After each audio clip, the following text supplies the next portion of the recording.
नमस्कार। दोपहर समाचार में आपका स्वागत है।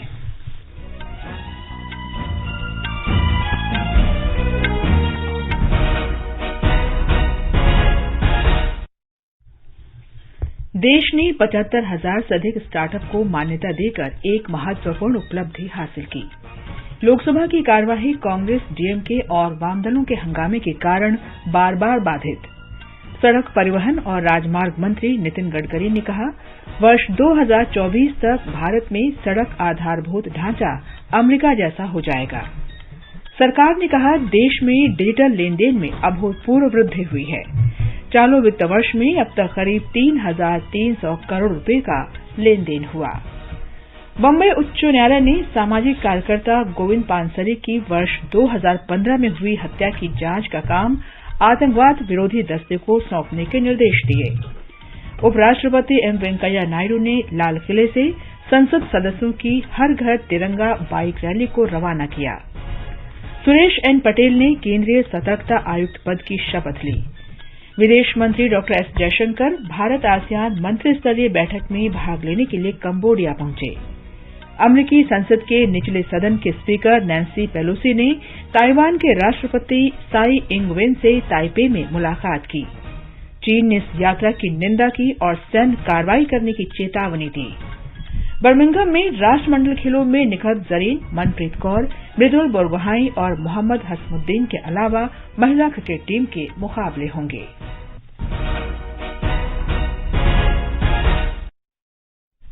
दोपहर समाचार में मनोज के साथ मैं कनकलता। देश के 75वें स्वाधीनता दिवस समारोहों के उपलक्ष्य में आजादी का अमृत महोत्सव के अंतर्गत सरकार अनेक गतिविधियों का आयोजन कर रही है। इस अवसर को जन उत्सव के रूप में मनाते हुए आकाशवाणी समाचार स्वाधीनता संग्राम और उसके गौरवशाली इतिहास पर विशेष प्रश्नोत्तरी कार्यक्रम प्रसारित कर रहा है। अमृत महोत्सव क्विज में कल का प्रश्न था, 1857 के स्वतंत्रता संग्राम के उस क्रांतिकारी का नाम बताएं जो अंग्रेजों को हराने में विदेशी सहायता जुटाने के लिए काबुल की यात्रा पर गए थे और इस दौरान खराब स्वास्थ्य के कारण उनकी मृत्यु हो गई थी। इस प्रश्न का सही उत्तर है राव तुलाराम। आकाशवाणी समाचार को बड़ी संख्या में देश विदेश के श्रोताओं से इस प्रश्न का उत्तर मिला है। भाग्यशाली विजेता हैं तेलंगाना में पेद्दापल्ली जिले में कोदावरी खानी के पुपाला अरविंद राव। मुझे बहुत खुशी हो रही है कि आज ऑल इंडिया रेडियो के जो आजादी का अमृत महोत्सव क्विज में मुझे चुना गया है। मैं पिछले कई सालों से ऑल इंडिया रेडियो के प्रोग्राम सुन रहा हूँ। बहुत ही ज्ञानवर्धक प्रोग्राम्स होते हैं। ये क्विज के माध्यम से भी बहुत सी चीजें हमें जानने को मिला। अमृत महोत्सव क्विज का अगला प्रश्न सोमवार 8 अगस्त को पूछा जाएगा। आकाशवाणी के साथ अमृत महोत्सव क्विज में भाग लेकर स्वतंत्रता की 75वीं वर्षगांठ समारोहों में शामिल हों। और अब समाचार विस्तार से। देश में मान्यता प्राप्त स्टार्टअप की संख्या 75,000 से अधिक हो गई है।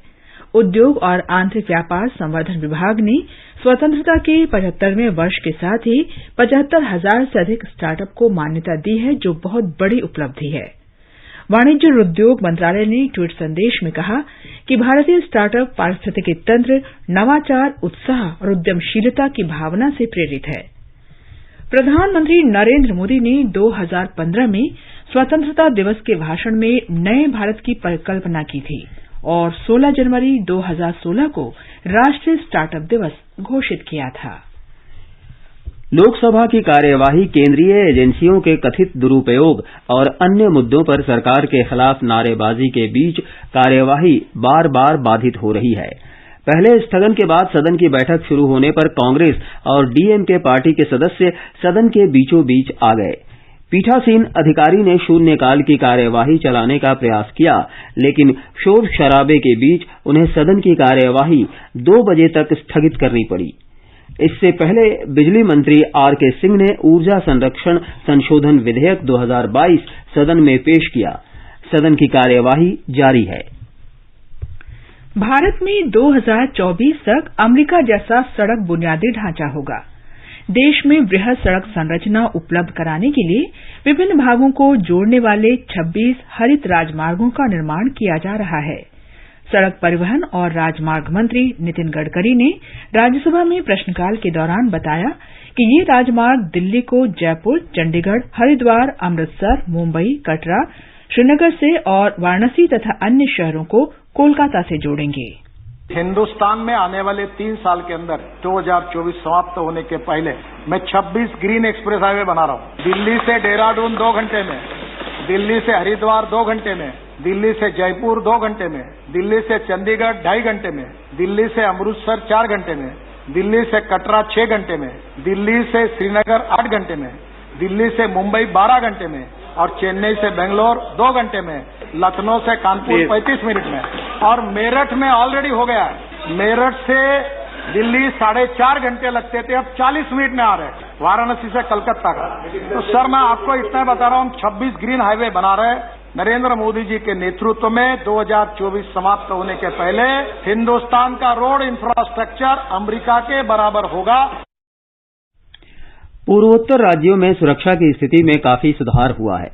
गृह राज्य मंत्री नित्यानंद राय ने आज राज्यसभा में एक प्रश्न के लिखित उत्तर में बताया कि जो देश की सीमा और सुरक्षा को खतरा पहुंचाएगा, उनके विरुद्ध हम सख्त कदम उठाएंगे।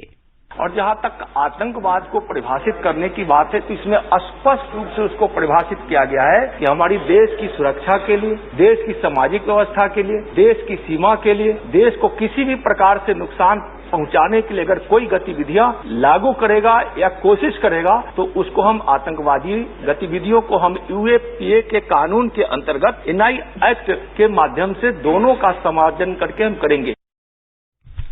सरकार ने कहा है कि देश में डिजिटल भुगतान लेन देन में अभूतपूर्व वृद्धि हुई है।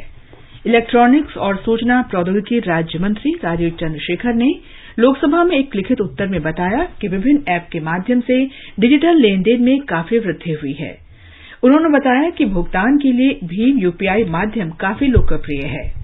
श्री राजीव चंद्रशेखर ने कहा कि 2021-22 के दौरान 8,800 करोड़ से अधिक का भुगतान डिजिटल माध्यम से हुआ। उन्होंने बताया कि मौजूदा वित्त वर्ष में पिछले महीने की 24 तारीख तक 3,300 करोड़ रुपए का लेन देन डिजिटल रूप से किया गया। संसदीय समिति ने उपभोक्ताओं के लिए 24 घंटे बिजली उपलब्ध कराने और बिजली वितरण कंपनी डिस्कॉम को वित्तीय दृष्टिकोण से व्यावहारिक बनाने का सुझाव दिया है। श्री राजीव रंजन सिंह की अध्यक्षता वाली समिति ने कल संसद में रिपोर्ट पेश की।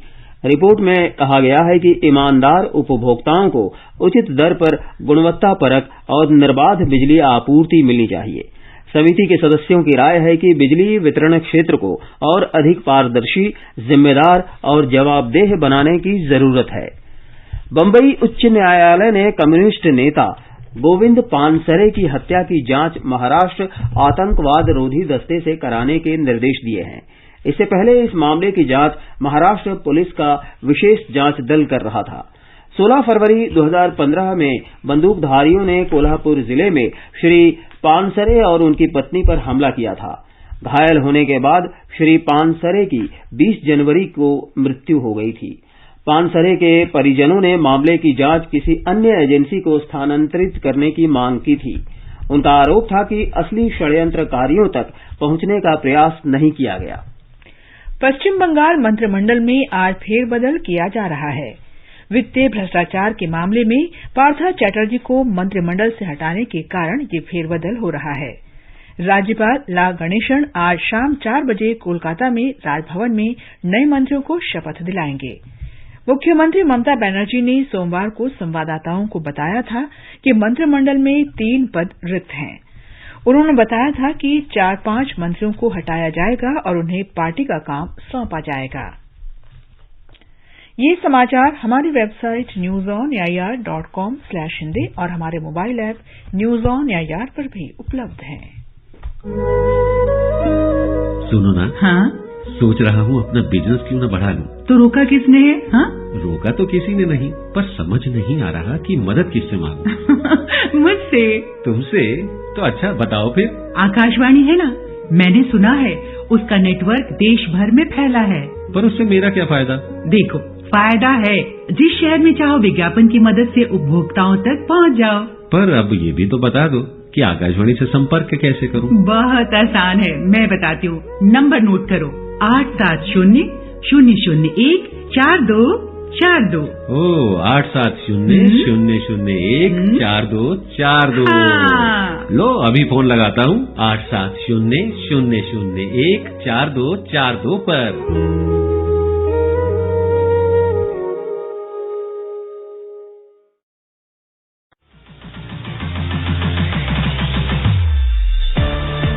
कॉम्पिटिटिव एग्जाम्स की तैयारी कर रहे स्टूडेंट्स के लिए ऑल इंडिया रेडियो लाया है अभ्यास, एक ऐसा प्रोग्राम जहां आपकी जिज्ञासा को लगेगा विराम, क्योंकि व्हाट्सएप नंबर 9289094044 या फिर abhyas.airnews@gmail.com पर भेजे आपके सवालों के जवाब हमारे एक्सपर्ट शनिवार रात 9:30 बजे देते हैं।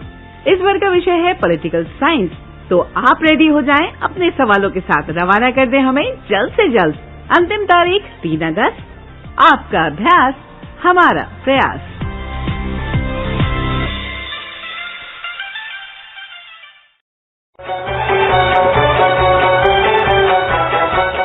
बर्फ से ढके पहाड़, हवा के साथ झूमते चीड़ चिनार, झीलों पर तैरते शिकारे, हरी भरी घाटियों के दिलकश नजारे। आकाशवाणी समाचार आपके लिए लेकर आया है जम्मू कश्मीर विशेष श्रृंखला एक नई सुबह। हम बात करते हैं विकास की, निवेश की, पर्यटन की, संस्कृति की और रोज हो रहे बदलावों की।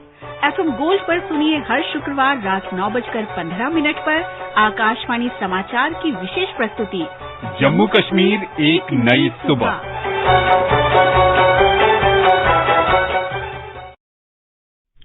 दोपहर समाचार में आपका फिर स्वागत है। उपराष्ट्रपति एम वेंकैया नायडू ने आज सुबह दिल्ली में ऐतिहासिक लाल किले से संसद सदस्यों की हर घर तिरंगा बाइक रैली को झंडी दिखाकर रवाना किया। आजादी का अमृत महोत्सव सचमुच में ये अगस्त 15 को समाप्त होगा, इसलिए this precious moment must remind us of countless sacrifice. देश का एकता के लिए, आजादी के लिए जो महानुभावों ने कुर्बानी दिया, अपना जीवन त्याग किया, इन महानुभावों का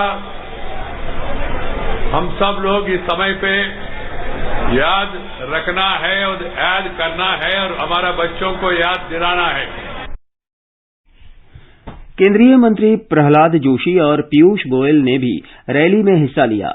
इस अवसर पर केंद्रीय मंत्री अनुराग सिंह ठाकुर ने कहा कि तिरंगे की ताकत 130 करोड़ भारतीयों को एकजुट करने की है। तिरंगा चंद गज का कपड़ा नहीं, तिरंगे की ताकत 130 करोड़ भारतीयों को एकजुट करने की है। और आज आप देख सकते हैं कोई भी किसी जाति, धर्म, संप्रदाय से हो, सब एकजुट होकर तिरंगा यात्रा में जुटे हैं। बहुत सारे केंद्रीय मंत्री, सांसद, अलग अलग दलों के नेता वो भी इसमें जुड़े हैं। ये संदेश है आज की पीढ़ी को, आने वाली पीढ़ियों को, कि हम सब भारत को एकजुट रखेंगे, भारत को आगे बढ़ाएंगे, भारत को और मजबूत और ताकतवर बनाएंगे। अब हर घर की छत पर शान से फहरेगा तिरंगा, गुनगुनाए जाएंगे नव विकास के गीत, आन बान शान का प्रतीक राष्ट्रध्वज तिरंगा। आइए आजादी के अमृत महोत्सव के पावन अवसर पर इस स्वाधीनता दिवस हर घर फहराते हैं तिरंगा और लेते हैं भव्य और सशक्त भारत के निर्माण का संकल्प। आइए हर घर फहराएं तिरंगा।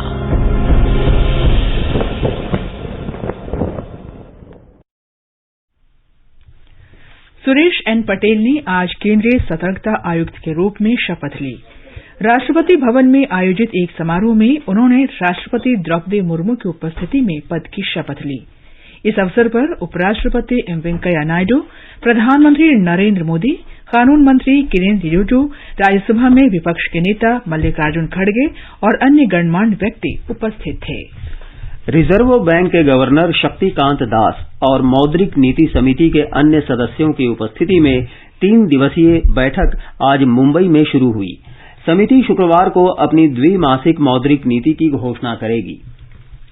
राष्ट्रव्यापी टीकाकरण अभियान के तहत अब तक 204 करोड़ 84 लाख से अधिक कोविड रोधी टीके लगाए जा चुके हैं। कल 23,49,000 से अधिक टीके लगाए गए। वर्तमान में 1,37,000 से अधिक रोगियों का इलाज चल रहा है। स्वस्थ होने की दर 98.49% हो गई है। आगे बढ़ने से पहले मुख्य समाचारों पर एक नजर।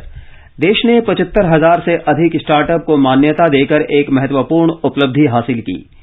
लोकसभा की कार्यवाही कांग्रेस, डीएमके और वाम दलों के हंगामे के कारण बार बार बाधित।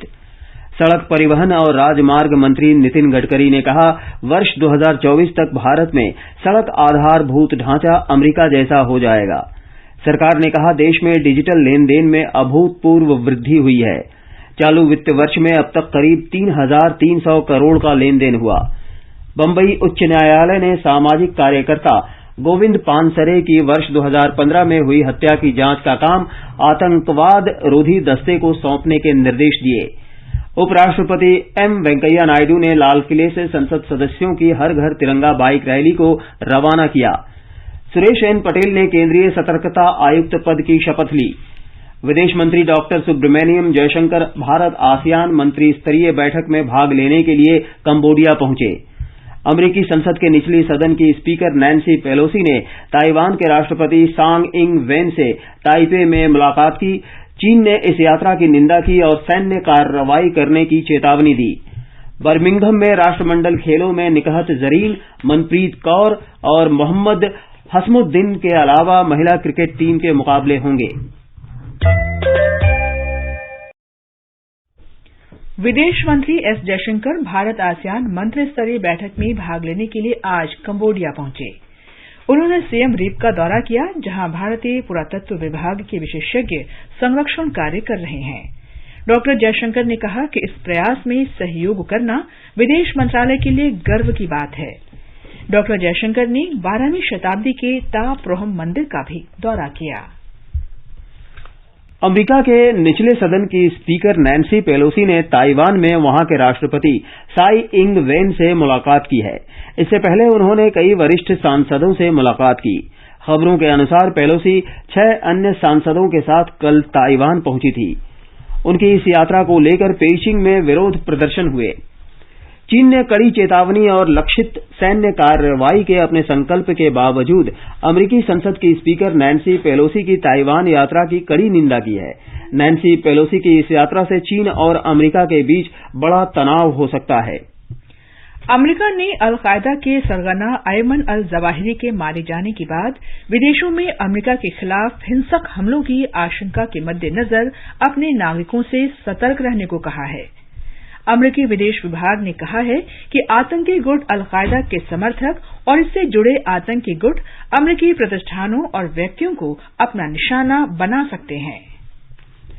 आजादी के अमृत महोत्सव के हिस्से के रूप में आकाशवाणी समाचार स्वतंत्रता आंदोलन से संबंधित 75 कड़ियों का कार्यक्रम निशान प्रसारित कर रहा है। इसका प्रसारण प्रत्येक बुधवार को परिक्रमा में शाम 4:45 पर किया जाता है।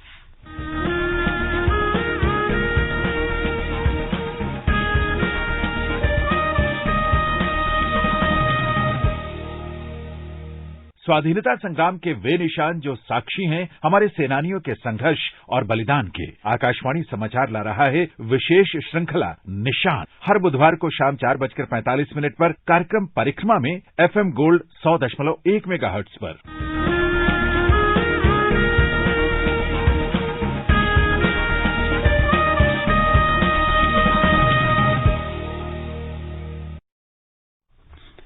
आजादी का अमृत महोत्सव के अंतर्गत आइए अब सुनते हैं आकाशवाणी की विशेष प्रस्तुति आजादी का सफर। आजादी का अमृत महोत्सव।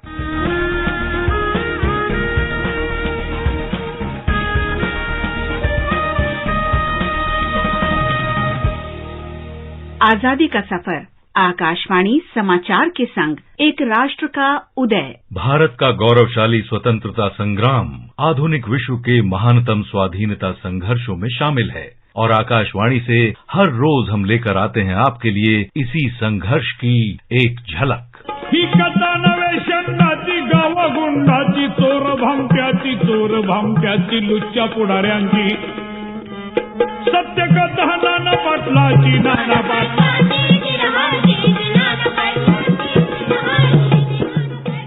अगस्त को स्वतंत्रता सेनानी नाना पाटिल की जयंती होती है, जिन्हें क्रांति सिंह के नाम से जाना जाता है। नाना पाटिल का जन्म 1900 में महाराष्ट्र के सांगली में हुआ था। वो हिंदुस्तान रिपब्लिकन एसोसिएशन के संस्थापक सदस्यों में से एक थे। 1919 में पाटिल ने प्रार्थना समाज के साथ सामाजिक कार्यों की शुरुआत की। उन्होंने 10 वर्ष तक वंचित वर्गों के विकास के लिए प्रार्थना समाज और सत्यशोधक समाज के साथ काम किया। वो जाति व्यवस्था के विरुद्ध थे और जीवन भर गरीबों और किसानों के हक के लिए लड़ते रहे। क्रांतीचा पेटला कुंड उभारून बंड ठोकुनी दंड प्रखर ज्वालामुखी झाला तयार, प्रखर ज्वालामुखी झाला तयार। पाटिल को ब्रिटिश राज से स्वाधीनता संघर्ष के दौरान कई बार कैद किया गया। 1942 में भारत छोड़ो आंदोलन के दौरान वो 44 महीनों के लिए भूमिगत रहे। नाना पाटिल भारत छोड़ो आंदोलन के दौरान महाराष्ट्र के सांगली जिले में गठित क्रांतिकारी प्रति सरकार के संस्थापक थे। पाटिल ने भी महाराष्ट्र राज्य के निर्माण के लिए आचार्य अत्रेय के साथ मिलकर लड़ाई लड़ी। उन्होंने 6 दिसंबर 1976 को अंतिम सांस ली। महान राष्ट्रवादी को हमारा नमन।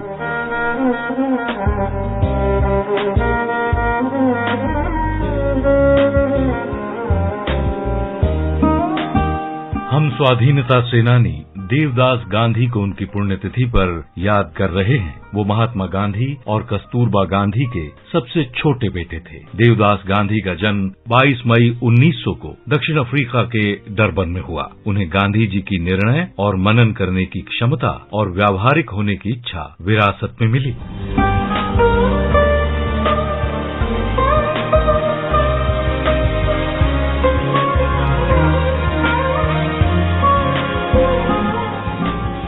देवदास गांधी ने असहयोग आंदोलन, सविनय अवज्ञा आंदोलन और भारत छोड़ो आंदोलन में भाग लिया और 3 बार जेल गए। महात्मा गांधी ने जामिया मिलिया इस्लामिया की स्थापना के लिए जब मदद लेनी शुरू की तो गांधी जी के आह्वान पर देवदास भी आगे आए।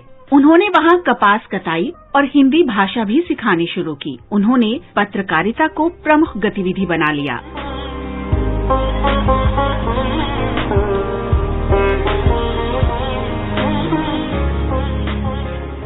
1920-21 में उन्होंने प्रयागराज से प्रकाशित समाचार पत्र इंडिपेंडेंट में काम करना शुरू किया। उन्होंने यंग इंडिया और नवजीवन के प्रकाशन में अपने पिता की मदद भी की। देवदास गांधी का निधन 3 अगस्त 1957 को मुंबई में हुआ। आकाशवाणी समाचार की ओर से राष्ट्रवादी नेता देवदास गांधी को भावभीनी श्रद्धांजलि। आज हम स्वतंत्रता सेनानी मुनव्वर खान को भी याद कर रहे हैं। वो हरियाणा के हिसार के निवासी थे। मुनव्वर ने ब्रिटिश भारतीय सेना की 7वीं हरियाणा लाइट इन्फेंट्री में सिपाही के रूप में काम किया। उन्होंने 1857 में प्रथम स्वतंत्रता संग्राम के दौरान ब्रिटिश सेना से लड़ाई में भाग लिया। उन्होंने सिरसा में लड़ाई में सक्रिय भूमिका निभाई। मुनव्वर को ब्रिटिश शासन से विद्रोह के आरोप में ब्रिटिश सैनिकों ने पकड़ लिया। उन्हें दोषी ठहराया गया और 3 अगस्त 1857 को फांसी दे दी गई। वीर शहीद मुनव्वर खान को आकाशवाणी समाचार का शत-शत नमन।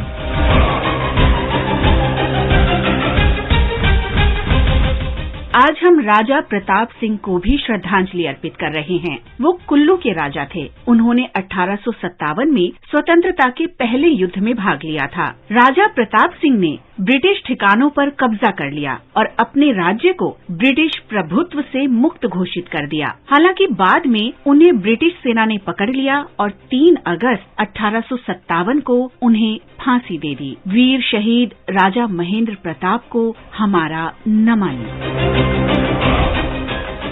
आज बस इतना ही। आजादी का सफर आकाशवाणी के संग की ये कड़ी अब यहीं समाप्त होती है। कल फिर मिलेंगे एक नई कड़ी के साथ।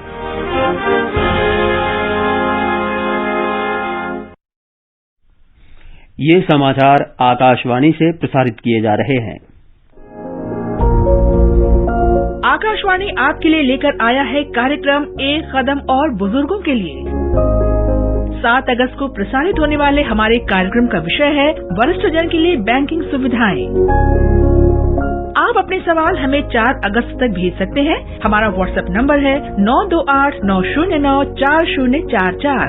आप अपने सवाल हमें इस पते पर ईमेल भी कर सकते हैं, एक कदम और airnews@gmail.com। ये आकाशवाणी है। भारत के मृदुल बोरगोहाई ने बर्मिंघम में राष्ट्रमंडल खेलों में लॉन बॉल स्पर्धा में पुरुष एकल का राउंड 2 का मैच जीत लिया है। उन्होंने क्रिस लोके को 21-5 से हराया। और अब बर्मिंघम राष्ट्रमंडल खेल की अन्य खबरों के साथ है खेल डेस्क से नवीन सक्सेना।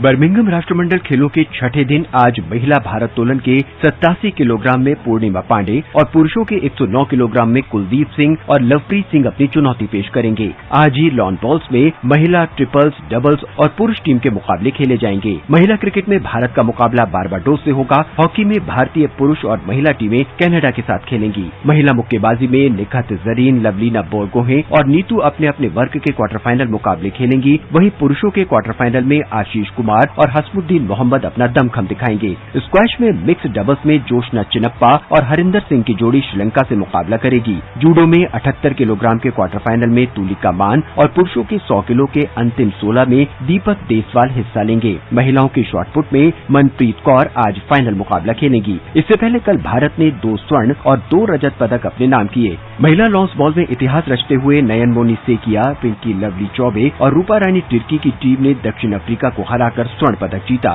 टेबल टेनिस में साथियान ज्ञानशेखरन, शरद कमल, हरमीत देसाई और सुनील शेट्टी ने सिंगापुर को हराकर स्वर्ण पदक जीता। भारोत्तोलन में विकास ठाकुर ने 96 किलोग्राम वर्ग में 346 किलोग्राम वजन उठाकर भारत को एक और रजत पदक दिलाया। बैडमिंटन की मिक्स्ड टीम स्पर्धा में मलेशिया से हार के बाद भारत को रजत पदक हासिल हुआ। पुरुषों की लंबी कूद में कल मुरली शंकर और मोहम्मद अनीस याहिया ने फाइनल के लिए क्वालिफाई किया। तैराकी में कुशाग्र रावत और अद्वैत पेच ने पुरुषों की 1500 मीटर फ्री स्टाइल के फाइनल के लिए क्वालिफाई कर लिया है। राष्ट्रपति द्रौपदी मुर्मू, उपराष्ट्रपति एम वेंकैया नायडू, प्रधानमंत्री नरेंद्र मोदी और खेल मंत्री अनुराग सिंह ठाकुर ने राष्ट्रमंडल खेलों में पदक विजेताओं को बधाई दी है। आज का संस्कृति संदेश समर्पित है प्रसिद्ध शायर शकील बदायूं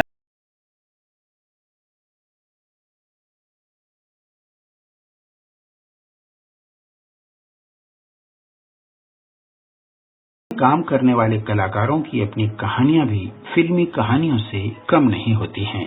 अभी आपने जो गाना सुना उसे लिखा था प्रसिद्ध शायर शकील बदायूनी ने और फिल्म का नाम था 14वीं का चांद।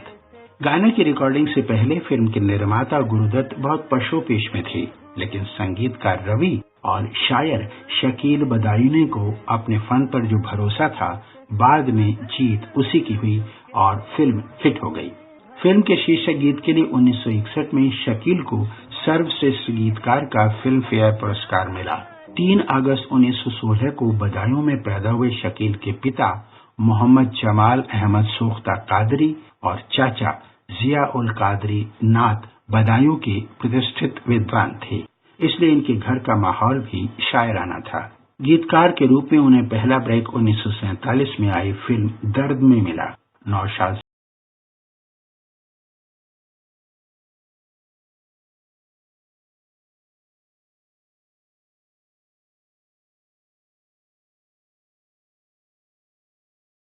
और अंत में मुख्य समाचार एक बार फिर।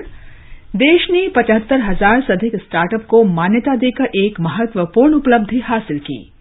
लोकसभा की कार्यवाही कांग्रेस, डीएमके और वाम दलों के हंगामे के कारण बार बार बाधित।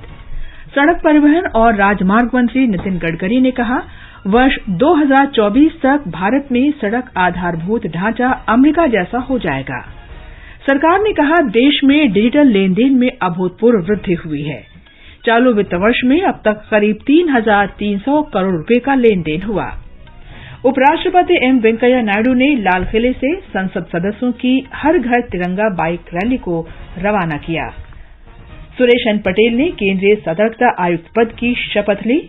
बर्मिंघम में राष्ट्रमंडल खेलों में निखत जरीन, मनप्रीत कौर और मोहम्मद हसमुद्दीन के अलावा महिला क्रिकेट टीम के मुकाबले होंगे। इसके साथ ही दोपहर समाचार का ये अंक समाप्त हुआ। नमस्कार।